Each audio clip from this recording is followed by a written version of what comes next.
உங்கள் வாழ்க்கையில் இருக்கக்கூடிய எல்லா கஷ்டத்தையும் போக்கக்கூடியது நீங்கள் வளர்க்கக்கூடிய ஒரு பெட்டு தான்.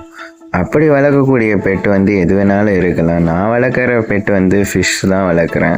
ஸோ இந்த ஃபிஷ்ஷில் எப்பயும் நான் கோல்டு ஃபிஷ் இந்த மாதிரி வாங்கி போடாமல் நான் மாலிஸ் அதுக்கப்புறம் டெட்ரா ஃபிஷ்ஷிங் தான் வாங்கி இந்த தொட்டியில் வச்சுருக்கேன்.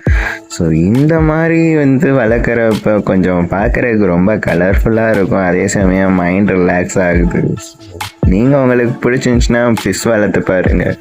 ஃபிஷ் வளர்க்குறப்ப ஆர்டிஃபிஷியலாக டேங்க்கில் ஸ்டோன்ஸ் ஆட் பண்ணியிருந்தேன். ஏன்னா நம்மளுக்கு அது வெளியில் எங்கெங்கே போய் ஏதாச்சும் பண்ணிக்கிட்டு இருப்போம், பொழுது போயிடும். அதே மீன்களுக்கு பொழுதுபோக்கே அந்த ஸ்டோன்ஸை தூக்கி போட்டு விளையாடுறதா தான் இருக்கும். ஸோ அதை மறக்காமல் பண்ணிடுங்க. என்னுடைய அக்வாரியம் உங்களுக்கு பிடிச்சிருந்துச்சுன்னா மறக்காமல் என்னோடய சேனலை லைக், கமெண்ட் அண்ட் சப்ஸ்கிரைப் பண்ணிடுங்க.